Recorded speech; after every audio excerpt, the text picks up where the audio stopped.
Go ahead and just roll with some chat during this. We'll make our half hour pass by quickly.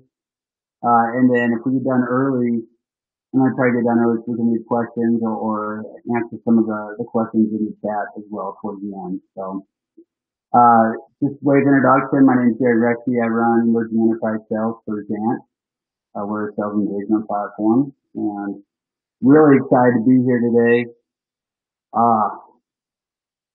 Let's see if we can. Just said my audio is a little bit muffled. Is everyone having a hard time hearing me?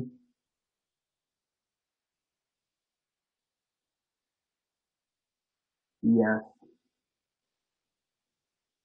a little bit difficult.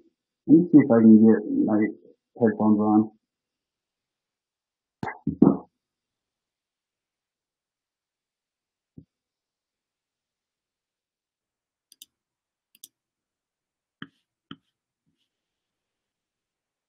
Okay, how's this? Any better? Way better. Yes! That's what we're looking for. Okay, sorry. Trying to leave it up to the laptop, not such a good idea. Okay, so back again. Like I said, Darren Reschke. I'm with Zant, and I run our emerging enterprise sales team. Excited to speak with you guys today. Love these sales development conferences. Zant, we have our own that we run the beginning of the year, and love all the speakers, all the content, everyone looking for a way to do their business just a little bit better, be more effective. So when we started talking about what our topic should be here today, a couple ideas were thrown out. Do we want to talk about how to survive during COVID? No, I'm sick of it. Do we want to talk about the new norm of working from home? No, I'm sick of it. Let's come up with something different. And so we decided to go to the 5 secrets of winning in sales development. I wanted to come up with the title of 5 ways to keep your sales team from sucking, but marketing overrode that. So anyway, we're going to stick with 5 secrets to winning at sales development and see if we can go through and maybe come up with a couple of ideas that might help. I've been in inside sales teams, running inside sales teams for the last 12 years. And the one thing that we're seeing when I think back to the last 10 to 12 years is that buying is changing. And this is a problem because there's really 2 ways of transformation. It's both digital and data. And the way that people are buying and engaging with products is changing. And we're not changing the way that we're selling the same way that buyers are changing the way that they're buying. And so the first challenge is the buying journey. 60 to 70% of the buying journey is done before people are even talking to our sales reps. And so how is this happening? This is happening from the information that you can get online. Buyers have access to loads and loads of information from being part of research groups, connected to people in networks, social media. If I want to know anything about, let's say, a new Honda lawnmower, I can go online. Somebody's got a YouTube review on the lawnmower that can show me how to change the oil and repair the blade. I don't ever have to talk to anyone about that. And so it's to the point where buyers can get all this information without the reps. The reps no longer hold this info. Buying committees. Over the last 5 years, we've seen those double. So instead of 5 people that we saw 5 years ago in a buying committee, we're now 10. What does this mean for sales reps? This means now you've got more people that you have to engage with during the sales process. You have to know what personas you're selling to. In our product with Zant, we have to talk to IT. We talk to sales. We talk to marketing. We talk to legal.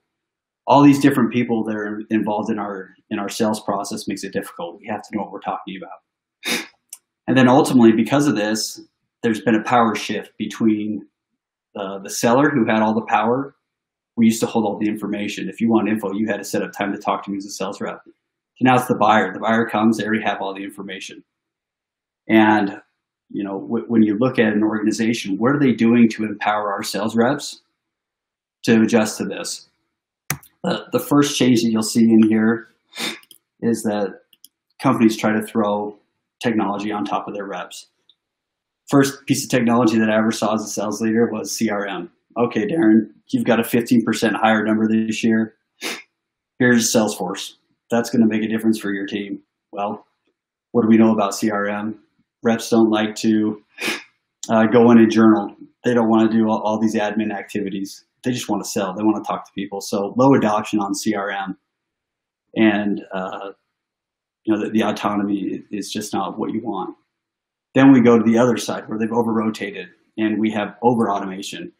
Scorched earth. Hey, we have automated tools now where we can automatically fire off your emails and we can do your chat. We have all sorts of activities that are automated for us where it's really doing a great job of increasing our productivity, but we're being less effective with that. High volumes of activity, revenue still stays the same. And one of the most often cited problems that we hear from prospects is, hey, we have reps who don't know what to spend their time on, or they may have a whole list of tasks and nobody knows if those are the right tasks, who they should be engaging, what they should say, what's the right time, what's the right message, am I doing this in the right order? And ultimately what this leads to is a mass amount of frustration. So right here we have Julie, she's our new SDR rep, feeling frustrated with her role. One of the things that we know is that sales development tends to be the landing spot for people trying to get in the first step of their sales career.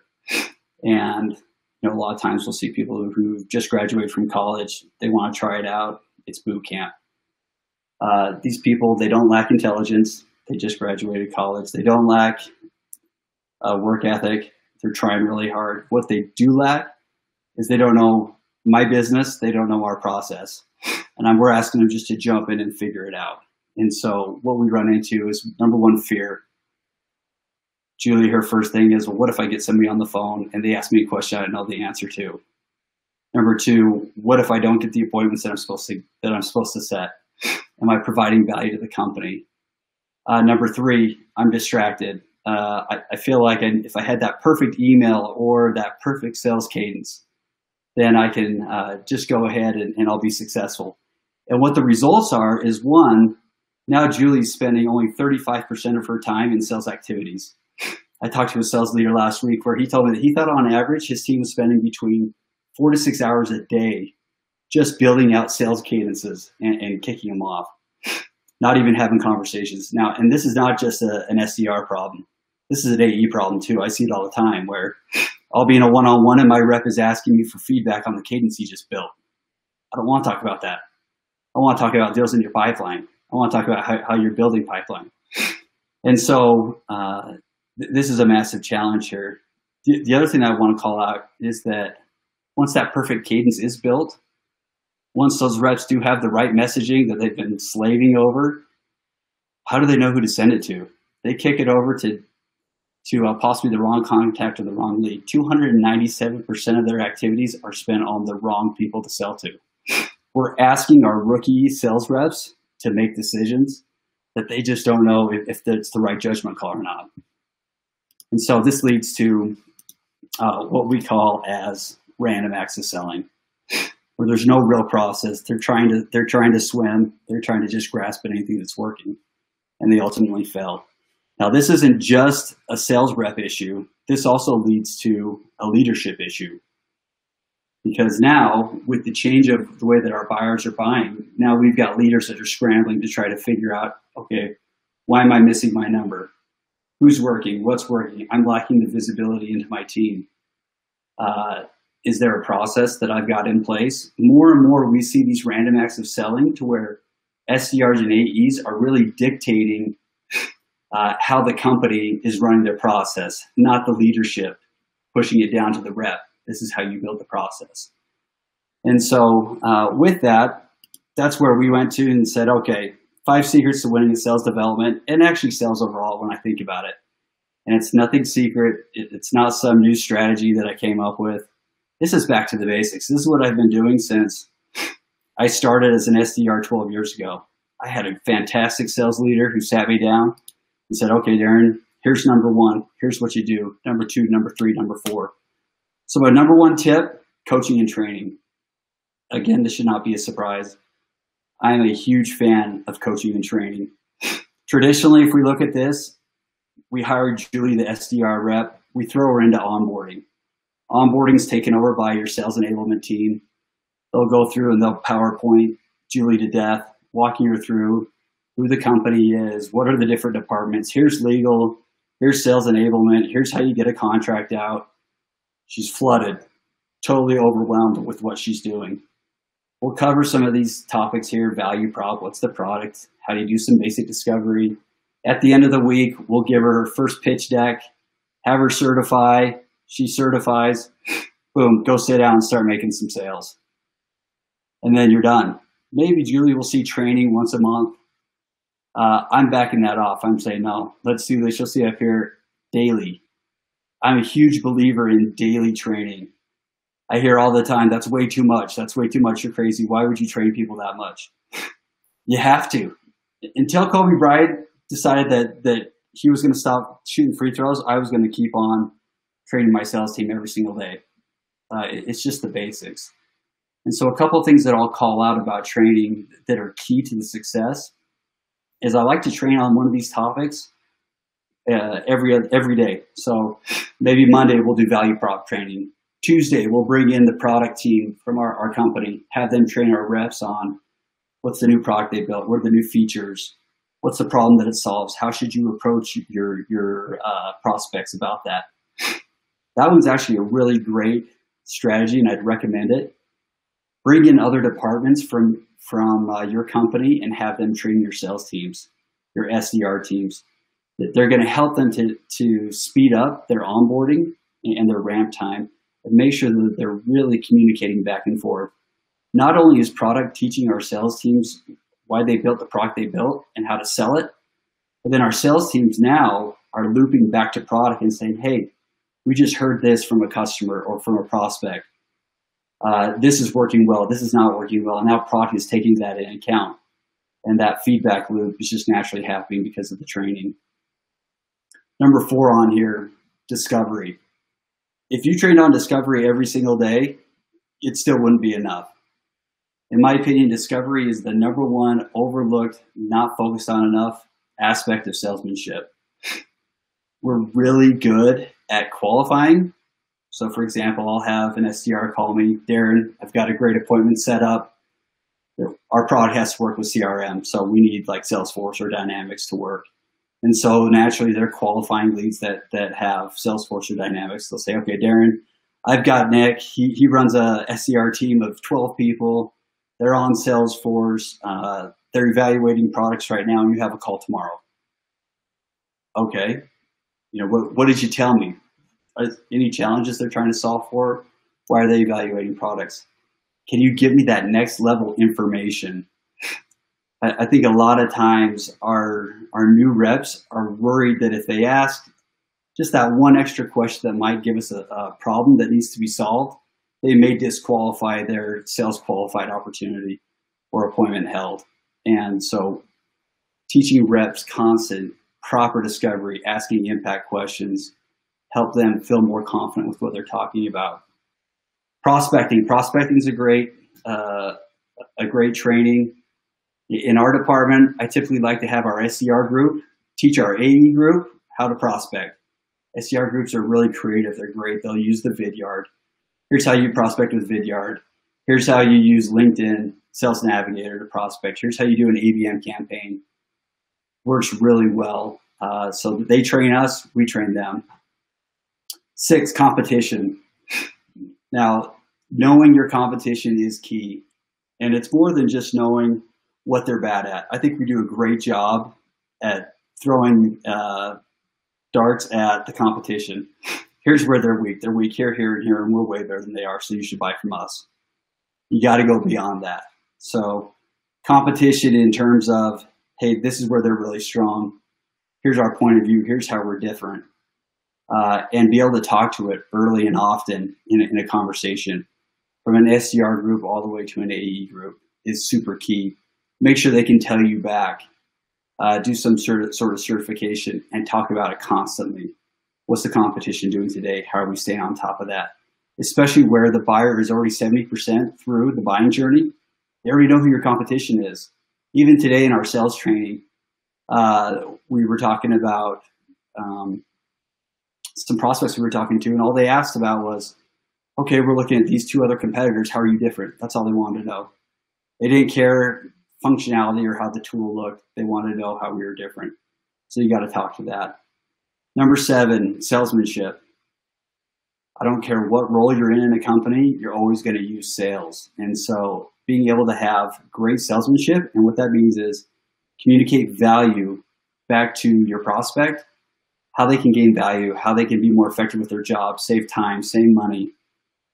These are conversations that are going to help them throughout their career. Got to focus on great salesmanship. And then the last thing that you see on here is we loop back from 7 up to 1. And so it's always a continual process. I think a lot of companies miss out on that consistent loop. Consistency is key. If your sales team sees value consistently and they see that they're getting better by coming to training, they're going to show up. And by the way, don't just focus on your new reps and your low performers. Put equal amount of time, if not more, on your top performers because they drive the culture. They're the ones that will help your team now start bringing call reviews to you and asking the team to listen to them and have feedback. It works fantastic. So there's number 1. Number 2, focus on daily key metrics. This is so important. This is like if you're doing a fitness competition and you choose not to have a weigh-in every week, and then you show up on the last day of the weigh-in of your competition, you realize that you gained weight, you didn't lose any. Same way with sales. When you think through challenges of leadership, everything's fine when the leader's hitting their numbers. As soon as that dips, that falls off, that's when you're ringing the sirens. You've got to have data that you can rely on, you know is accurate, you can jump into, and quickly provide some feedback of what may be going wrong. Where did you make a wrong turn? You can't just go back and say, well, marketing just did a crappy job at giving me leads. The leads sucked. Unqualified. That's what we hear all the time. So from a leadership perspective, that visibility into the org, how you're working, is key. From an L1 perspective, their ability to log into Salesforce and see where that data is coming back in, also key. Quickly, you can make adjustments on the fly. It's your leading indicator. The other thing is from the rep side, reps want to know how they're measured. And it's more than just, for an SDR, it's more than just an appointment or an appointment held or a sales qualified opportunity. It has to be, okay, we expect this kind of activity. And the one thing you want to be careful is you don't want to over-rotate on activity. I see a mistake made where they say, no matter what, you're getting 100 dials. If it took you 20 dials to get the same output and the same results, focus on the results. Don't force your team to do activities because they're super efficient and they're just going to spin cycles on it. You'll have dissatisfaction and they'll eventually move on and leave the organization. The next thing that I would say is make it fun. So the image here on the right is gamification. Pick a KPI that reps can look at and compete one against each other. Make it fun. Put a spiff out there. Now all of a sudden it turns your key metrics from being big brother, accountability, to more of a game competition. Works fantastic. Tons of gamification products out there, but that's always super popular among reps and leaders. Number 3, prioritize your team's efforts. What I mean by this is not every lead is the same. Not every partner account is the same. And if you treat every activity, lead, contact as the exact same, you run into this scenario where, okay, you've got a rep. He has 60 activities, 60 tasks to do for the day. Day gets away from him. He's only completed 40 of those tasks. 20 got left behind. More than likely, the next day, he's going to miss those 20. Who was in that 20, that group of 20 tasks that you left behind? Hopefully it wasn't one of your top prospects. Who chose which ones they should work on first? There are all sorts of ways that you can prioritize your team's efforts so they're focusing on your best leads first, the ones that are most ready to close. Marketing can help you do that with an ICP, or you have data science that can put together your ICP based on accounts that you've sold. Put a score in. If you see here on the right, we have an example of how we score our leads, and then we'll prioritize the score and the type of activity that rep should be doing. So now they can just sit down and start cranking through one activity after the other. Start at the top as the most important task to be done, go all the way down at the bottom. Now your rep isn't concerned. Am I working on the right lead? Am I doing the right activity? And you'll see the results in revenue. Prioritizing, it's key. Not everything's the same. The fourth, AE and SDR compatibility. This is key right here. Interesting how in companies, you'll see either companies love their SDR program or they hate it. Very few are kind of wishy-washy. And it all comes down to the relationship here. And keep in mind, this is a partnership. This isn't like a marriage. And so if the partnership isn't working, if both sides, if the AE and the SDR don't feel like they're getting equal value out of it, you're going to have a couple of things happen. One, you'll have a culture issue where you'll have Mike, the SDR, saying, hey, Matt, the AE is an asshole. I don't want to work with him. And all AEs are jerks and they're lazy and they won't even take the appointments that I work with. Matt, the AE, will say, hey, Mike, the SDR is getting me bad appointments. Causes instant culture issues that are really hard to reverse. So be quick as a leader to pull the plug on a relationship that you see that isn't working. Don't put them through counseling. Find someone else that works there. Now, the ones that do work, there's really a couple of keys that I'd recommend that you implement to make sure that that's a strong relationship. One, have daily touches between the AE and the BDR or the SDR. Just a quick check-in. How are things going? How is our strategy that we're prospecting to? Our deals that are early in the pipeline, are we moving them down through the pipe? As you know, the value of the SDR group is not just how much pipeline you generate, but how much of that pipeline actually turns to a closed one. And a lot of that is based on good quality pipeline, good quality activities. So have that level of check-in. The other one, and this is a pro tip right here, this is something that we do internally, and I absolutely love it. It is our AE, SDR, and even marketing audit every week. So, for example, right now, my SDR, AE, and marketing team are sitting in a lead audit right now. And what they do in this audit is they'll go through and they'll find, okay, what were all of the opportunities, all of the appointments that were set for the week last week? What were the results? Did they convert to opportunities? Were they no-show? Did we have low opportunities? Feedback to marketing. Hey, marketing, this campaign isn't working. Can we make an adjustment? And you let the SDRs have their say, put their voice into it, but then you also pull in the AEs as well. And so you have accountability and communication right there in front of everyone. As a leader, I can see quickly, okay, these two aren't meshing together. They're fighting right now in the middle of our meeting. Or, hey, they're working together well. The SDR is actually taking onus on this, saying that, yeah, I actually set this appointment. It wasn't ready. It wasn't with the right person. I'm going to make an adjustment and go find somebody else. They smooth out their problems. They solve those. And so that is a fantastic strategy. I would recommend everyone implement it if you don't do something like that. Whether you're in the SMB all the way up to the enterprise, it's highly recommended. Okay, number 5, this is the final. SDR, as I said, that this is your boot camp, your landing zone for typically your first job.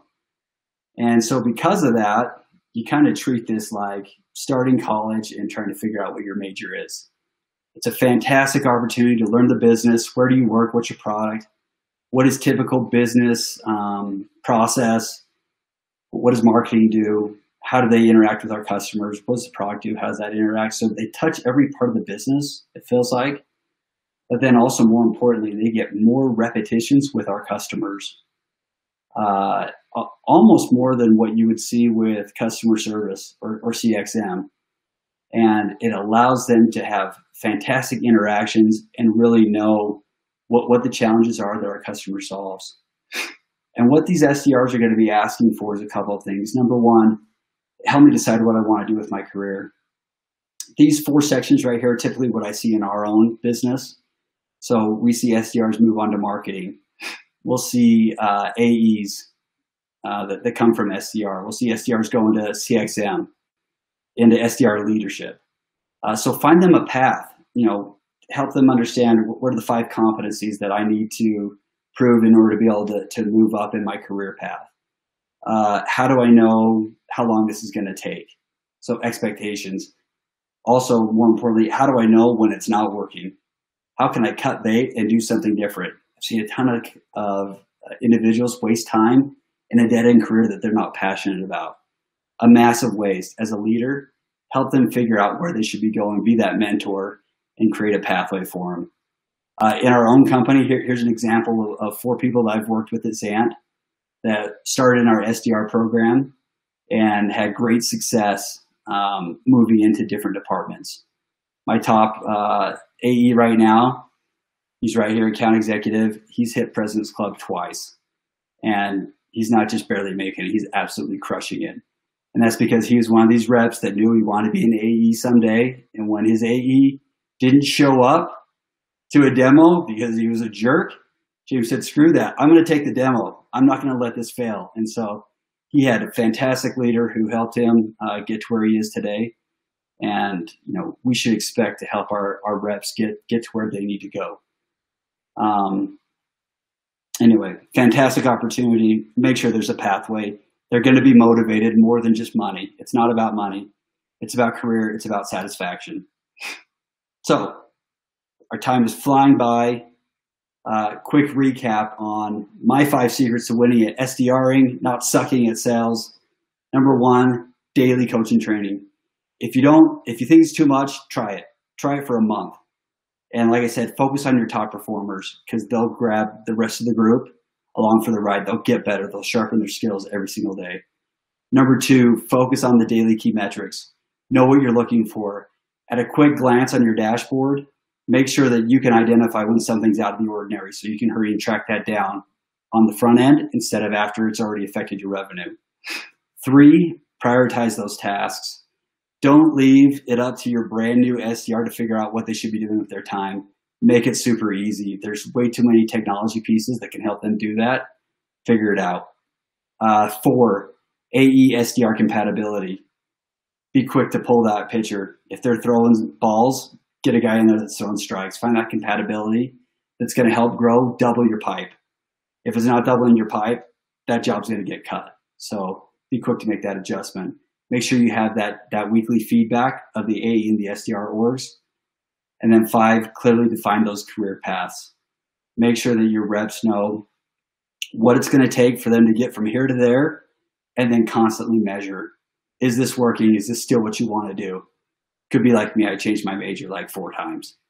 But find that career path. Finding the right job is the best thing you can do as a mentor. And that is all I've got. That is the end of our time. Looks like we got 1 more minute. Let me jump in here really quick and look at one question. From Matthew, how do you differentiate between inbound and outbound call activity on the lead level in Salesforce.com? Just the lead source. Ooh, that's a great question. Typically, we do it through our ACD groups inside of our Salesforce. It could be also how it's generated as that lead source. James is a rock star. James is a rock star. If you guys ever get a chance to talk to James, congratulations. He knows his stuff. Okay, that's all I've got for you guys today. Thank you for joining. If you have any questions, hit me up on LinkedIn. Happy to engage, or come and check us out on Zant.com, Zant.ai actually. Thanks.